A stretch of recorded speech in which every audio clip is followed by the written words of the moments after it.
Okay, another unboxing.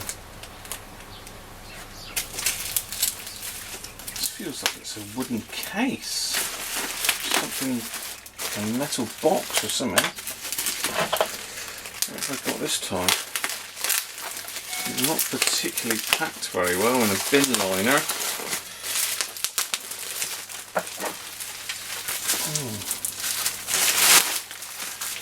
Or is it a box in a bin liner? Oh, it's a box in a box. That's alright then. Probably turn out to be my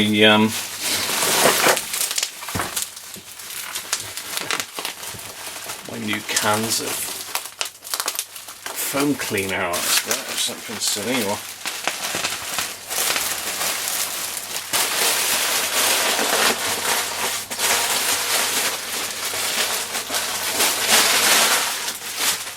it's alright now, packing good then.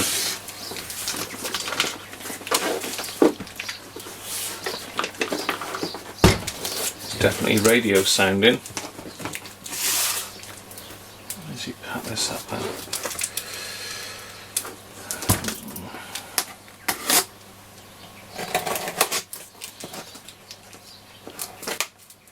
Nope. How's he got that in there?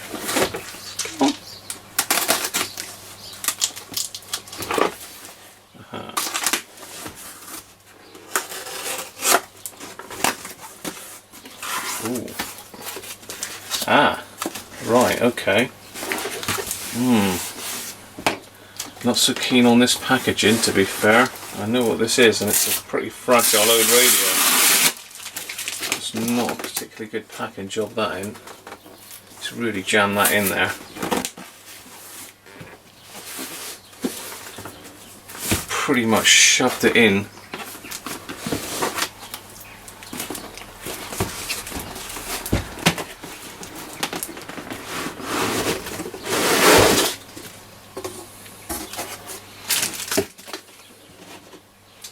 Wow,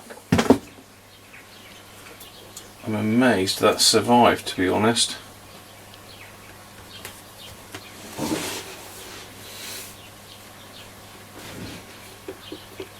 It shows that they are pretty well built. Now you might say, what on earth has he bought that heap of junk for? Well, I've got a couple of these, probably 3 of these in different states of repair. They're a very old set from Hacker. This is probably late 50s. It's the original Hacker Herald. There's no RP number on the front, but I can't remember what they are, RP12 or something like that off the top of my head. Hacker Herald. RP10. Oh, this one stinks as well. Now, why have I bought this heap of junk, you ask yourself? Well, firstly, it's a Hacker, so it's built really well. Secondly, it's a little bit unusual. Oh, battery wrapper, in that it's got a different. Oh, hello. Doesn't even appear to be fixed in, that one. I don't even know if they are fixed in because I haven't got one of these. Basically, the other ones I've got the sort of amplifier board down on this side.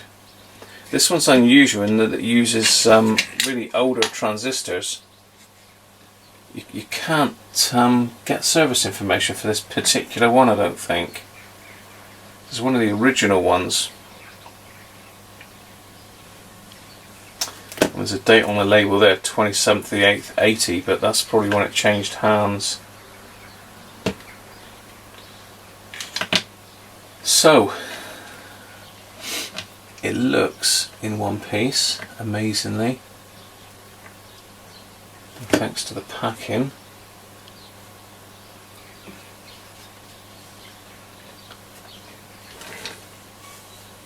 There's no swivel base on it. Yeah, swivel base has gone, look. That's a shame. Not the end of the world. It does look like that amplifier was originally screwed in from underneath. So how someone's got the screws out without taking the rec scene off, I do not know. Gonna have to work out a way of refixing that. Had a look at that, it's even got the original, hello, that's moved. See there, look, this bit of wood has bumped out.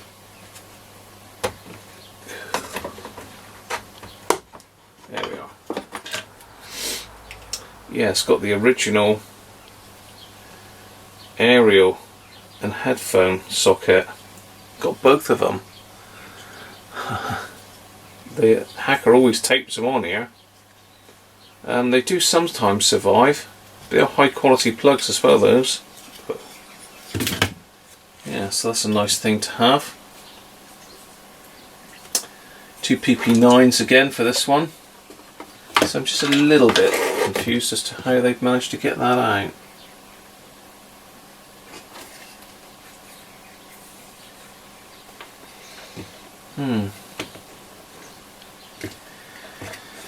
Anyway, that's the amplifier board. Let me get you a little bit closer. So it's unusual, and it's one of the earlier ones. And you can see on there is Edisone PCX 171s. Now the later ones had OCs, I think. Let me go and get one of the slightly later ones, and I'll show you what I mean. Okay, this is one of the later ones. Let's say physically not that much difference. Badge is on a bit of an angle on this one, look, but nothing dramatically different on the front. Pretty much the same on the top. Slightly smaller opening on this one, but that's about it. Not a lot else that you can see different, really. I suppose the scale is slightly smaller as well, but overall so far the same. So we saw in the back of this one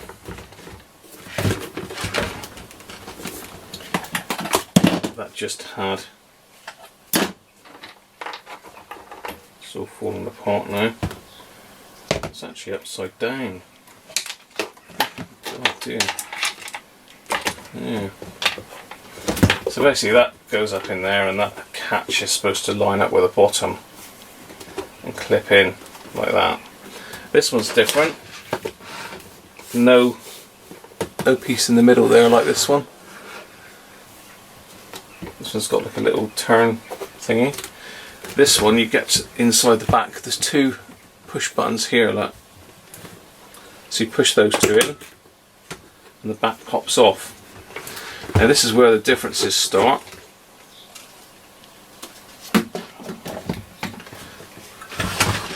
As you can see,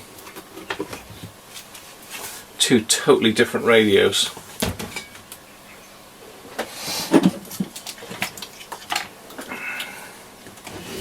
There are some similarities.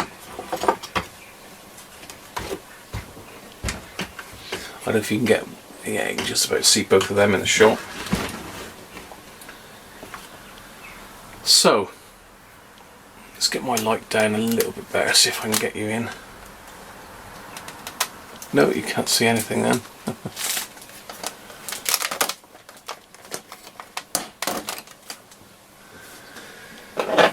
Right.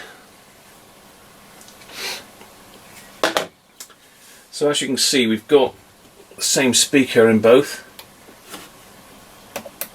but the whole design of the set is different. Look, this one's got AF117 transistors in it,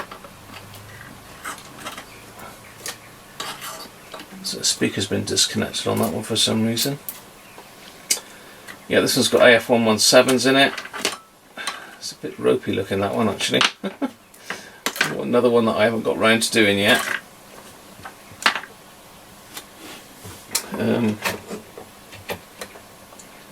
There we go. That's useful, isn't it? I've just noticed there on this one, underneath the board is a date stamp, look, 9th of May 1961. So I did say late 50s, but that's 1961 then. So that radio's older than me. Just a little bit. Not a lot. Yeah, I have to work out a way to screw that back in later. I don't know how I'm going to do that. So,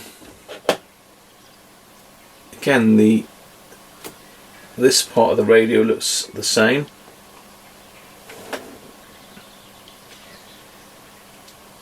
It's got a different boarding behind here, but the trimmers are the same and the antenna looks pretty much the same layout. And the tuning cap is in the same place. And the stringing looks the same. But that's pretty much where it ends. I mean, this has got these little, I think they call them top hat transistors. It just says RG. That one looks like SD. There's all sorts of wax capacitors in there.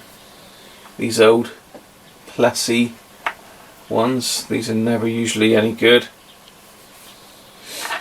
Plessy's on the amplifier board as well. Pretty ropey looking one there with a plastic cover on it. So yeah, another one up in there. So that's going to need a recap, I would think, almost certainly. This one has got these Alka modes in them. I mean, you can see that they sort of... I go as far as to say this is probably a better design than the older one. They've obviously improved it for whatever reason. Someone's been playing with this one, there's bits missing and I don't know what's going on with that, but this one's 22nd of the 5th 62 written in there. That it's not that much older. They've certainly reworked it. If you can see there, they've got they've now got AF117s there. There's another one there, another AF117 jammed in, touching everything. Ooh, that one's been changed by the looks of it. So it's done some butchery there. One of the things, these are notoriously difficult to get out because Hacker in their wisdom have over-engineered the hell out of it. And they've actually put these little pegs in to stand the transistors in prior to soldering. Let's say there's a space here that looks like a transistor's been cut right out of there. T7's totally gone. There is no T7 in this one.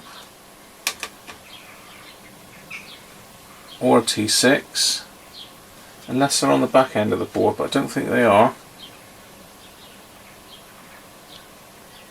Someone might have put them in the other way up. Anyway, I just thought I'd show you the differences really.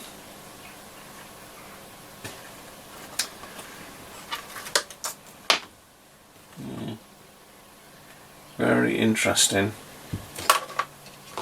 So yeah, let's say one of these is going to take a monstrous amount of time to do up, so I won't be doing one of those this week, but nice to look at them and to see the differences anyway. Let's say that one has got a surviving strap just about. This one hasn't, but you can buy a belt strap. One thing when you are buying some of these old ones, you can buy them with broken straps, but one thing you've got to make sure you've got is the little brass retaining stuff on the side. If you've got that, you can sort it. By that I mean the brass hardware here, look. At least if you've got that bit and it's broken off. I mean, I've got a belt up here, look, that I got off eBay back along. It's only a little UPVC one, but to be honest, that wouldn't look amiss on it at all. Looks a bit new, mind you, but So that one will go in there, no problem at all, and it's the right width. And it's even got a hole punched in it in the right place probably. So yeah, don't write these off just because they haven't got handles. You can get around it. The other thing you can do is just buy a blank piece of leather and put that across as a handle. That looks okay. Anyway, hope you enjoyed that, and that one at some stage in the future will get done. So something to look forward to. Bye for now.